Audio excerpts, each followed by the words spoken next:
Hello friends, welcome back to notes wire. आज का हमारा टॉपिक है patterns of feeding in lower metazoans, यानी कि लोअर मेटाजोन्स में पाए जाने वाले फीडिंग पैटर्न्स को हम आज की क्लास में समझेंगे। ये आज की क्लास का कंटेंट है, एक बार आप जल्दी से रीड कर लीजिए, देन हम आज की क्लास को स्टार्ट करेंगे। आज की क्लास स्टार्ट करने से पहले आपसे एक छोटी सी रिक्वेस्ट है, अगर आपको आज की क्लास पसंद आती है तो प्लीज़ वीडियो को लाइक कर दीजिएगा, साथ ही साथ चैनल को सब्सक्राइब कर लीजिएगा ताकि इसी प्रकार की वीडियो आपको रेगुलर मिलती रहे। चलिए फर्स्ट हम इंट्रोडक्शन को समझ लेते हैं। इससे पहले थोड़ी सी हमें एनिमल किंगडम के बारे में जानकारी होनी ज़रूरी है ताकि आज का कॉन्सेप्ट जो है वो क्लियर हो सके।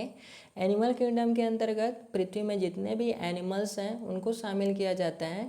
ऐसे एनिमल्स जो यूनिसेलुलर होते हैं, यानी कि जिनकी बॉडी केवल एक सेल से मिलकर बनी होती है, उन्हें हम प्रोटोजोआ कहते हैं या प्रोटोजोआ के अंतर्गत रखा जाता है, जैसे अमीबा, पैरामीशियम, यूग्लिना हो गया। ऐसे एनिमल्स जो मल्टी सेलुलर होते हैं, यानी कि जिनकी बॉडी बहुत सारे सेल से मिलकर बनी होती हैं, उन्हें हम मेटाजोआ कहते हैं या मेटाजोआ के अंतर्गत रखा जाता है। इसके अंतर्गत सारे इनवर्टिब्रेट्स और वर्टिब्रेट्स के एनिमल्स शामिल होते हैं। तो हमने यहाँ से क्या सीखा कि मेटाजोआ क्या है, तो मल्टी सेलुलर एनिमल्स को हम मेटाजोआ कहते हैं। अब चलिए इंट्रोडक्शन को समझते हैं। लोअर मेटाजोन्स वो ऑर्गेनिज्म होते हैं जो सबसे सरल मल्टी सेलुलर एनिमल्स की कैटेगरी में आते हैं। देखिए, मेटाजोन्स को बाद में दो कैटेगरी में डिवाइड किया गया। ऐसे एनिमल्स जो सरल मल्टीसेलुलर एनिमल्स की कैटेगरी में आते हैं उन्हें हम लोअर मेटाजोन्स कहेंगे, और ऐसे एनिमल्स जो कॉम्प्लेक्स मल्टीसेलुलर एनिमल्स की कैटेगरी में आएंगे उसे हम हायर मेटाजोन्स के नाम से जानते हैं। ये आप याद रखिएगा। इनका स्ट्रक्चर सिंपल होता है और इनके फीडिंग पैटर्न्स भी साधारण होती हैं। जब हम लोअर मेटाजोन्स की बात करते हैं तो यहाँ पे फीडिंग पैटर्न्स का मतलब ये है कि फूड को ईट करने का तरीका, ये पैटर्न जो होता है वो हमें सिंपल देखने को मिलेगा। ये ऑर्गेनिज्म अपने इन्वायरमेंट से पोषण प्राप्त करने के लिए अलग अलग फीडिंग स्ट्रेटजी का उपयोग करते हैं। इनकी फीडिंग पैटर्न्स इनकी एनाटॉमी और इन्वायरमेंट्स पर निर्भर करती हैं। जब हमने डिफरेंट टाइप के फाइलम की स्टडी किया था तब हमने देखा था कि जो शुरू के फाइलम होते हैं, जैसे कि फाइलम पोरीफेरा हो गए, फाइलम सिलेंट्रेटा हो गया, फाइलम प्लेटीहेलमिन्थेस हो गया, इनके जो ऑर्गेनिज्म थे वो बहुत ही सिंपल थे। तो सिंपली शब्दों में हम कह सकते हैं कि हमने अभी अभी स्टडी किया कि जो ऑर्गेनिज्म सिंपल होते हैं, यानी कि सरल मल्टीसेलुलर एनिमल्स की कैटेगरी में आते हैं, उन्हें हम लोअर मेटाजोन्स कहते हैं। तो definitely phylum Porifera, phylum Coelenterata और फाइलम प्लेटीहेलमिन्थेस के एनिमल्स को हम लोअर मेटाजोआ के अंतर्गत शामिल करते हैं। देन इसके बाद जितने भी फाइलम्स आएंगे वो सभी हायर मेटाजोन्स के कैटेगरी में शामिल होते हैं। चलिए थोड़ा सा एग्जांपल देख लेते हैं। फाइलम पोरीफेरा, जिन्हें हम स्पंजेस भी कहते हैं, ये जो इनके ऑर्गेनिज्म होते हैं, इनकी बॉडी जो होती है पोरस होती है, यानी कि छिद्र युक्त होती हैं। इसी की वजह से इनका नाम जो है पोरीफेरा रखा गया है। जैसे स्पॉन्जिला, यूप्लेक्टेला, साइकॉन, यू स्पॉन्जे इसके कुछ एग्जाम्पल हैं। इसके जो ऑर्गेनिज्म होते हैं अधिकतर मराइन वाटर में रहते हैं, जबकि कुछ ऑर्गेनिज्म आपको फ्रेश वाटर में देखने को मिलेंगे। जब हमने फाइलम पोरीफेरा के जनरल कैरेक्टर्स और क्लासिफिकेशन की स्टडी किया था तब हमने जाना था कि ये ऑर्गेनिज्म में जो लेवल ऑफ ऑर्गेनाइजेशन होता है वो सेलुलर लेवल होता है, यानी कि इसमें टिश्यू, ऑर्गन और ऑर्गन सिस्टम नहीं पाया जाता। आप देख सकते हैं कि फाइलम पोरीफेरा जो है सबसे सिंपल लोअर मेटाजोन्स कहलाएंगे इस प्रकार से। फाइलम सिलेंट्रेटा की बात करते हैं, जिसे हम निडेरियंस भी कहते हैं, क्योंकि इनके बॉडी में स्टिंगिंग सेल्स प्रेजेंट होते हैं, जिसे हिंदी में दंश कोशिकाएं कहते हैं, जिसके कारण इसका नाम जो है निडेरियंस रखा गया था। और सिलेंट्रेटा इसलिए रखा गया था क्योंकि इनके बॉडी में कैविटी प्रेजेंट होती हैं, होलो कैविटी, जिसे सिलेंट्रॉन कहा जाता है। इसके एग्जाम्पल हैं हाइड्रा, जेलीफिश और कोरल्स हो गए।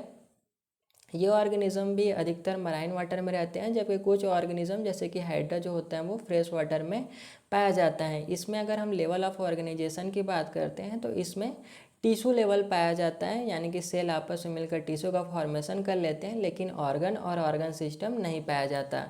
नेक्स्ट फाइलम है फाइलम प्लेटीहेलमिन्थेस। इसके अंतर्गत फ्लैट ऑर्गेनिज्म को शामिल किया जाता है, यानी कि जो चपटे होते हैं जैसे कि टेप वर्म्स, प्लेनेरिया और फ्लुक्स, इसके कुछ एग्जांपल्स हैं। इस प्रकार आप याद रखिएगा कि लोअर मेटाजोआ जिसमें सरल मल्टीसेलुलर एनिमल्स की कैटेगरी आती हैं, इसमें फाइलम पोरीफेरा, फाइलम सिलेंट्रेटा और फाइलम प्लेटीहेलमिन्थेस के एनिमल्स जो हैं वो शामिल होते हैं, और बाकी जितने भी फाइलम्स हैं वो सभी हायर मेटाजोन्स के अंतर्गत शामिल होंगे। नेक्स्ट है डेफिनेशन। लोअर मेटाजोन्स में फीडिंग पैटर्न्स अलग तरीके से होती हैं। हमने देखा कि डिफरेंट टाइप के फाइलम्स के एनिमल्स जो हैं वो लोअर मेटाजोन्स के अंतर्गत आते हैं, और इनकी जो फीडिंग पैटर्न है यानी कि फूड को ईट करने का तरीका भी है वो हमें डिफरेंट देखने को मिलेंगे, जिनसे ये ऑर्गेनिज्म अपने इन्वायरमेंट से भोजन प्राप्त करते हैं। इन पैटर्न्स का विकास इनके शरीर की संरचना और हैबिटेट के अनुसार हुआ है, जिससे ये ऑर्गेनिज्म अपने पोषण की आवश्यकताओं को पूरा कर पाते हैं। नेक्स्ट है types of feeding patterns. Lower metazoans में निम्न प्रमुख फीडिंग पैटर्न्स पाए जाते हैं, यानी कि फूड को ईट करने के तरीके। पहला पैटर्न्स है फिल्टर फीडिंग। फिल्टर का मतलब होता है छानना, और फीडिंग का मतलब है फूड को ईट करना। इस प्रकार छान कर फूड को ईट करना ही सिंपल शब्दों में फिल्टर फीडिंग कहलाता है। फिल्टर फीडिंग एक प्रक्रिया होती है जिसमें ऑर्गेनिज्म पानी को अपने बॉडी के छिद्रों या स्पेशलाइज्ड स्ट्रक्चर से गुजारते हैं ताकि छोटे फूड पार्टिकल्स को फिल्टर कर सकें। देखिए यहाँ पे छिद्रों यानी कि पोर्स के बारे में बात किया गया है, और जब हमने लोअर मेटाजोआ की बात करते हैं तो अगर पोर्स शब्द आए हैं तो ये स्पेशली डिनोट कर रहे हैं किसको? फाइलम पोरीफेरा के एनिमल्स को। जब हमने फाइलम पोरीफेरा के एनिमल्स में कैनाल सिस्टम देखा था तो कैनाल सिस्टम के थ्रू ही उनके बॉडी में क्या हो रही थी? वाटर का सर्कुलेशन होता है। अगर आपने कैनाल सिस्टम वाली वीडियो जो है नहीं देखी है तो मैं डिस्क्रिप्शन में लिंक डाल दूंगा, वहाँ से आप ज़रूर देखिएगा उस वीडियो को, ताकि आपको फिल्टर फीडिंग का कॉन्सेप्ट जो है वो क्लियर हो सके। स्पंजेस एक का कॉमन फीडिंग मैकेनिज्म जो होता है फिल्टर फीडिंग होता है। ये ऑर्गेनिज्म अपने बॉडी सरफेस पर कोनोसाइट्स सेल का यूज़ करते हैं जो वाटर फिल्टर करते हैं। देखिए इसका सबसे सिंपल एग्जांपल जो है वो ल्यूकोसिलेनिया में देखा जाता है, जो कि फाइलम पोरीफेरा के एनिमल्स हैं। इसमें एस्कॉन टाइप का कैनाल सिस्टम पाया जाता है। कैनाल सिस्टम माने कि वाटर सर्कुलेटरी सिस्टम। देखिए एस्कॉन टाइप के कैनाल सिस्टम में क्या होता है? इस कैनाल सिस्टम में जो डर्मल ऑस्टिया होती है, यानी कि हमने क्या देखा था कि फाइलम पोरीफेरा के एनिमल्स में छोटे छोटे छिद्र पाए जाते हैं जिसे हम ऑस्टिया कहते हैं। इसके थ्रू वाटर जो होता है इनके बॉडी में इंटर करता है। देन इंटर करने के बाद ये इस प्रकार से एक बिग कैविटी में आती हैं जिसे हम स्पंजोसिल कहते हैं, और स्पंजोसिल में आने के बाद ये वाटर जो होती है एक स्मॉल या जिसे हम एक सिंगल लार्ज कैविटी कह सकते हैं, इसके थ्रू बॉडी से बाहर निकल जाती हैं जिसे हम ऑस्कुलम कहते हैं। तो इस प्रकार से जो एस्कॉन टाइप का कैनाल सिस्टम होता है उसमें वाटर का सर्कुलेशन होता है, और इस प्रोसेस में वाटर सर्कुलेशन के प्रोसेस में इनके बॉडी में स्पेशल टाइप के सेल पाए जाते हैं जो आपको येलो कलर में यहाँ पे डिनोट किए गए हैं, जिसे हम कोनोसाइट्स सेल कहते हैं। ये सेल क्या करते हैं? जो वाटर में प्रेजेंट फूड पार्टिकल्स होते हैं उनको ट्रैप कर लेते हैं। देन इसी से जो फाइलम पोरीफेरा के एनिमल्स होते हैं वो अपना न्यूट्रिशन प्राप्त करते हैं। अब डेफिनेटली एक बार कैनाल सिस्टम वाली वीडियो ज़रूर देखिएगा, क्योंकि वहाँ पे हमने डिफरेंट टाइप के कैनाल सिस्टम की स्टडी किया था जिसमें अलग अलग पैटर्न में वाटर का सर्कुलेशन होता है। इस प्रोसेस में वाटर उनके पोर से अंदर आते हैं जिसे हम क्या कहते हैं? ऑस्टिया, अभी हमने देखा। और कोनोसाइट्स फ्लैजिला के थ्रू वाटर को मूव करके स्मॉल फूड पार्टिकल्स को ट्रैप कर लेते हैं, और इस वाटर को मूव करने का काम करेगा क्योंकि इस कोनोसाइट सेल के पास फ्लैजिला प्रेजेंट होता है, और इस फ्लैजिला के थ्रू ही ये फूड पार्टिकल को ट्रैप करेगा, साथ ही साथ वाटर को एक डायरेक्शन प्रोवाइड करेगा मूवमेंट के लिए, ताकि वो वाटर जो है वो उनके अपर सरफेस में जा सके और अपर सरफेस में ऑस्कुलम के थ्रू पानी जो है बाहर निकल सके। बाकी वाटर जो होता है निकल जाता है। इस तरह स्पंज अपने फूड को डायरेक्टली इन्वायरमेंट से फिल्टर करके अब्जॉर्ब करते हैं। देखिए अब हम एक कोनोसाइट सेल को थोड़ा डिटेल से समझ लेते हैं कि किस प्रकार से कोनोसाइट सेल जो होता है फूड को ट्रैप करता है। कोनोसाइट सेल में एक फ्लैजिला प्रेजेंट होता है। ये फ्लैजिला में मूवमेंट होती रहती है जिससे फूड पार्टिकल्स जो होते हैं वाटर से ट्रैप होके इस प्रकार के म्यूकस वाले एरिया में आ जाता है जिसे हम कॉलर सेल कहते हैं, और यहाँ पे ट्रैप हो जाते हैं क्योंकि यहाँ पे म्यूकस प्रेजेंट होता है। देन ये आगे बढ़ता है और ये कुछ वैक्यूल्स में या वैक्यूल्स द्वारा घेर लिए जाते हैं ये फूड पार्टिकल्स, जिसके थ्रू इनका डाइजेशन होता है। इस प्रकार से हम देख रहे हैं कि ये क्या हो रहा है, डाइजेशन जो है इनका सेल के अंदर हो रहा है। तो इस प्रकार के डाइजेशन को इंट्रा सेलुलर डाइजेशन कहते हैं, ये आप याद रखिएगा। नेक्स्ट है टेंटिकुलर फीडिंग्स। नाम से स्पष्ट है कि टेंटिकल्स के द्वारा फीडिंग होगा। निडेरियंस, जिसे हम सिलेंट्रेटा भी कहते हैं, जैसे हाइड्रा और जेलीफिश, ये हाइड्रा हो गया, ये जेलीफिश हो गया, टेंटिकल्स का यूज़ करके अपने फूड कैप्चर करते हैं। इनके टेंटिकल्स पर निडोसाइट्स नाम का स्पेशलाइज्ड सेल होता है। इसी निडोसाइट्स सेल की वजह से इनका नाम जो है निडेरिया रखा गया है, ये हमने पहले भी डिस्कस किया। जो प्रे को इमोबिलाइज करते हैं, यानी कि उन्हें स्टन, अचेत करते हैं या पैरालाइज्ड कर देते हैं।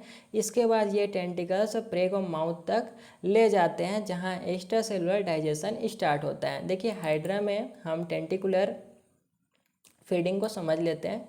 हाइड्रा क्या करेगा, इसके पास टेंटिकल्स प्रेजेंट हैं जिनमें स्टिंगिंग सेल्स प्रेजेंट है, दंश कोशिका प्रेजेंट है। जैसे ही इसके पास फूड पार्टिकल्स आते हैं तो ये टेंटिकल्स जो होते हैं उसको सेंस कर लेते हैं। देन ये अपने फूड पार्टिकल्स या प्रे को कैप्चर कर लेंगे अपने टेंटिकल्स की मदद से, और इसके टेंटिकल में स्टिंगिंग सेल जो हैं वो इनके प्रे में इंजेक्ट हो जाते हैं, जिससे एक वेनम जो होता है इनके जो प्रे हैं उसमें चले जाएंगे, जिससे इसके प्रे जो होंगे वो इमोबिलाइज्ड हो जाएंगे, पैरालाइज्ड हो जाते हैं, और फिर ये अपने टेंटिकल्स की हेल्प से अपने माउथ में जो फूड पार्टिकल्स हैं उसको ईट कर लेते हैं। देन यहाँ पे लिखा गया है जहाँ उसका एक्स्ट्रा सेलुलर डाइजेशन स्टार्ट होता है। देखिए मैंने पहले भी डिस्कस किया है कि इनके बॉडी में एक कैविटी पाई जाती है। जब आप इनके बॉडी को कट करके देखेंगे तो एक कैविटी पाई जाएगी जिसे हम गैस्ट्रोवेस्कुलर कैविटी या सिलेंट्रॉन कहते हैं। इसी की वजह से इनका नाम जो है सिलेंट्रेटा रखा गया था। तो माउथ के थ्रू ये जो फूड होता है वो इस कैविटी में आएगी, सिलेंट्रॉन जिसे गैस्ट्रोवेस्कुलर कैविटी कहते हैं, और यहाँ पर गैस्ट्रोडर्मिस से गैस्ट्रिक एंजाइम्स रिलीज होंगे, और यहीं पर जो होलर कैविटी है जिसे हम सिलेंट्रॉन कहते हैं, यहीं पर इनका डाइजेशन होगा। इस प्रकार के जो डाइजेशन होते हैं उसको एक्स्ट्रा सेलुलर डाइजेशन कहते हैं, क्योंकि ये सेल के बाहर हो रहा है। नेक्स्ट है पैरासाइटिक फीडिंग। पैरासाइटिक फीडिंग एक ऐसा प्रोसेस होता है जिसमें एक ऑर्गेनिज्म अपने न्यूट्रिशन डायरेक्टली दूसरे लिविंग ऑर्गेनिज्म से लेता है without giving any benefit in return. यानी कि पैरासाइटिक ऐसा फीडिंग बिहेवियर होता है या पैटर्न होता है जिसमें एक ऑर्गेनिज्म दूसरे ऑर्गेनिज्म से फूड लेता है बिना किसी बेनिफिट दिए, उल्टा उसको क्या करता है, नुकसान पहुंचाता है। इसे हम पैरासाइटिक फीडिंग कहते हैं। फ्लैट वर्म्स के अंतर्गत ये फीडिंग हमें देखने को मिलती है। फ्लैट वर्म्स यानी कि चपटे वर्म्स जो कि फाइलम प्लेटीहेलमिन्थेस के अंतर्गत आते हैं। कई पैरासाइटिक स्पीसीज होते हैं जैसे टेप वर्म्स, ये टेप वर्म्स हो गया, और फ्लुक्स, जो अपना फूड अपने होस्ट के बॉडी से डायरेक्टली ऑब्जर्व करते हैं। देखिए अगर हम टेप वर्म की बात करते हैं, जब इनके एंटेरियर एंड को देखेंगे तो कुछ इस प्रकार से आपको स्ट्रक्चर देखने को मिलेगा। ये जो आप देख रहे हैं ये हुक हैं, इसी की मदद से ये अपने होस्ट से अटैच हो जाते हैं और उनसे न्यूट्रिशन ऑब्जर्व करते हैं। टेप वर्म्स के पास अपना डाइजेस्टिव सिस्टम नहीं होता। हमने पहले ही बात किया है कि ये ऑर्गेनिज्म जो होंगे लोअर मेटाजोआ के अंतर्गत, इनकी बॉडी सिंपल होती है और इनमें ऑर्गन सिस्टम आपको डेफिनेटली देखने को नहीं मिलेगा। इसलिए यह अपने सरफेस एरिया पर प्रेजेंट स्पेशलाइज्ड सेल के थ्रू होस्ट के डाइजेस्टिव फूड को डायरेक्टली अब्जॉर्ब करते हैं। ये देखिए इस प्रकार से हमने जब डिस्कस किया था कि इनके जो एंटेरियर एंड होते हैं उसमें हुक्स प्रेजेंट होते हैं, जिससे ये होस्ट के जो बॉडी वॉल है मेजरली ये इंटेस्टाइन पे अटैक करते हैं और वहाँ से अपना न्यूट्रिशन प्राप्त करता है। टेप वर्म्स अपने हेड को होस्ट के इंटेस्टाइन वॉल से अटैच करते हैं और फिर होस्ट से न्यूट्रिएंट को अब्जॉर्ब करता है। नेक्स्ट है सिम्बायोटिक फीडिंग। सिम्बायोटिक फीडिंग एक म्यूचुअल रिलेशनशिप होता है जिसमें दो डिफरेंट ऑर्गेनिज्म एक दूसरे के साथ रहकर बेनिफिट शेयर करते हैं। देखिए पैरासाइटिक में क्या हो रहा था कि एक ऑर्गेनिज्म दूसरे ऑर्गेनिज्म से न्यूट्रिशन तो ले रहा था बिना किसी बेनिफिट दिए हुए, उसको उल्टा उसको नुकसान पहुंचा रहा था। लेकिन सिम्बायोटिक फीडिंग के प्रोसेस में दोनों ऑर्गेनिज्म एक दूसरे को बेनिफिट पहुंचाएंगे और अपना न्यूट्रिशन प्राप्त करेंगे। कुछ निडेरियंस जैसे कोरल्स जो कि फाइलम सिलेंड्रेटा के एनिमल्स हैं सिम्बायोटिक फीडिंग पैटर्न्स दिखाते हैं। कोरल्स अपने टिश्यू के अंदर सिम्बायोटिक एल्गी, जिसे हम जूजेंथली के नाम से जानते हैं, को होस्ट करते हैं। ये एल्गी फोटोसिंथेसिस के थ्रू फूड बनाते हैं और उसका कुछ पार्ट कोरल्स के टिश्यू को प्रोवाइड करते हैं। ये म्यूचुअल रिलेशनशिप होते हैं जो दोनों ऑर्गेनिज्म को एक दूसरे से बेनिफिट लेते हैं। देखिए क्या होता है कि जो समुद्र में हमें कलरफुल स्ट्रक्चर दिखाई देते हैं, ये वास्तव में कोरल्स होते हैं जो कि फाइलम सिलेंड्रेटा के ऑर्गेनिज्म होते हैं जो कि कोरल रीफ का फॉर्मेशन करते हैं। इन ऑर्गेनिज्म का जो बॉडी होते हैं उसमें आपको जूजेंथली नाम का एल्गी जो होता है वो देखने को मिलेगा।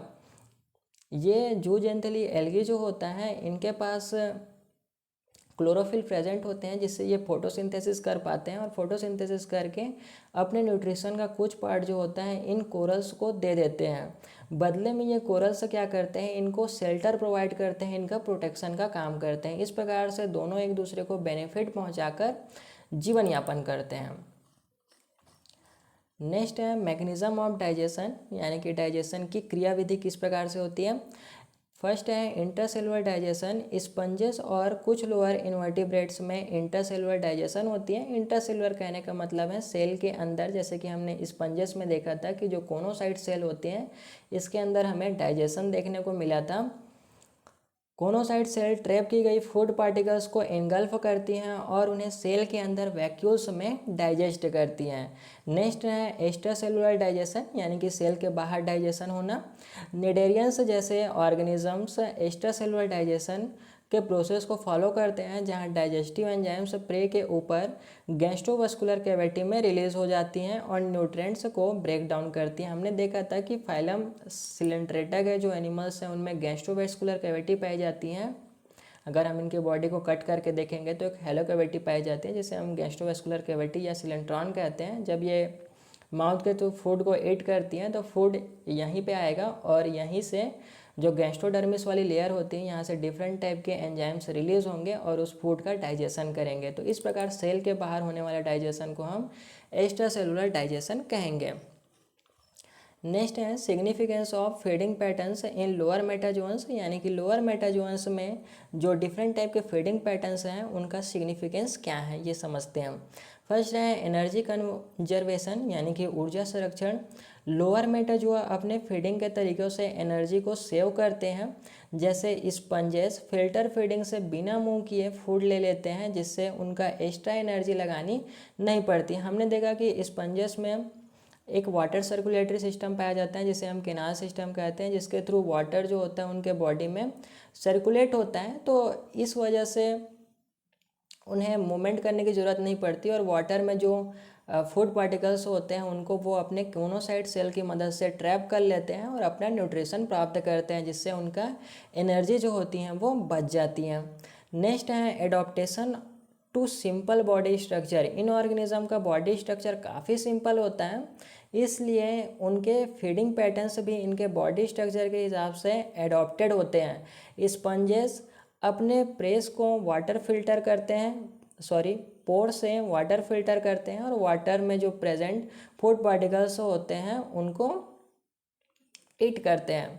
और निडेरियंस की बात करते हैं तो ये अपने टेंटिकल्स का यूज़ करके प्रे को कैप्चर करते हैं। यह तरीका उनके सिंपल एनाटॉमी को सूट करते हैं, यानी कि जिस प्रकार से उनका बॉडी स्ट्रक्चर है और जिस प्रकार के वो हैबिटेट्स में रहते हैं उसी प्रकार से उनमें स्पेशल टाइप के एडॉप्टेशन पाए जाते हैं फीडिंग के लिए और ये अपना न्यूट्रिशन प्राप्त कर पाते हैं।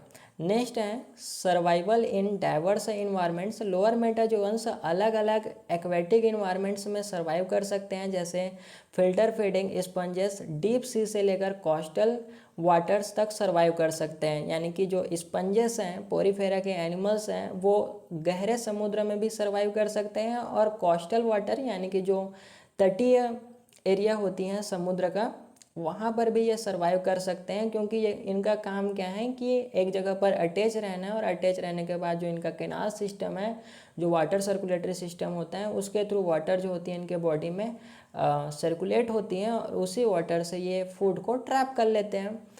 निडेरियंस की बात करते हैं तो ये अपने स्टिंगिंग टेंटिकल से प्रे कैप्चर करके अलग हैबिटेट्स में थ्रिव करते हैं, यानी कि फलते फूलते हैं। नेक्स्ट है सिम्बायोटिक रिलेशनशिप। कुछ लोअर सोमेटोजोअन्स जैसे कोरल्स सिम्बायोटिक एल्गी के साथ फूड प्रोड्यूस करते हैं। ये हमने देखा कि जो कोरल्स होते हैं वे अपने बॉडी में जूजेंथ्री नाम के एल्गी को होस्ट करते हैं और ये एल्गी जो होते हैं उनको न्यूट्रिशन प्रोवाइड करते हैं और जो कोरल्स होते हैं उनको शेल्टर प्रोवाइड करते हैं। इस तरह की फीडिंग रिलेशनशिप उन्हें स्टेबल एनर्जी सोर्स प्रोवाइड करती हैं। देखिए अब क्या होगा, जूजेंथ्री नाम के एल्गी की वजह से कोरल्स को एक स्टेबल एनर्जी का सोर्स मिल जाता है और उनके बॉडी में जो एनर्जी का लेवल है वो मेंटेन रहता है और उनका सर्वाइवल जो होता है वो इंश्योर करते हैं। रीफ इकोसिस्टम के लिए भी इम्पोर्टेंट्स होता है। देखिए जो कोरल्स होते हैं इन्हीं से कोरल रीफ का फॉर्मेशन होता है और ये जो एनर्जी लेवल जो है वो सिम्बायोटिक रिलेशनशिप से आती हैं, इसलिए ये रीफ इकोसिस्टम के फॉर्मेशन में भी एक इम्पॉर्टेंट रोल प्ले करता है। नेक्स्ट है कंक्लूजन। लोअर मेटाजोआ में फीडिंग मैकेनिज्म काफ़ी डाइवर्स और यूनिक होती हैं। हमने देखा कि अलग अलग टाइप के फीडिंग मैकेनिज्म जो होती हैं लोअर मेटाजोअस में पाई जाती हैं। यहाँ पे कुछ हमने हालांकि मेजर फीडिंग पैटर्न्स की स्टडी की थी, इसके अलावा भी बहुत सारे फीडिंग मैकेनिज्म जो होते हैं हमें देखने को मिलते हैं जो उनके बॉडी स्ट्रक्चर और इन्वायरमेंट के हिसाब से एडॉप्टेड होते हैं। फिल्टर फीडिंग, पैरासाइटिक फीडिंग और टेंटिकुलर फीडिंग कुछ कॉमन पैटर्न्स हैं जो इन ऑर्गेनिज्म में देखने को मिलते हैं। ये फीडिंग मैकेनिज्म उनके सर्वाइवल और ग्रोथ के लिए ज़रूरी होता है। नेक्स्ट है reference invertebrate zoology by Rupert and Barnes, modern text book of zoology invertebrates by R.L. Kotpal. Thank you for watching. अगर आपने अभी तक चैनल को सब्सक्राइब नहीं किया है तो प्लीज़ कर दीजिएगा। हम लोग 100 सब्सक्राइबर के बहुत करीब हैं, तो प्लीज़ यार कर दीजिएगा। Thank you.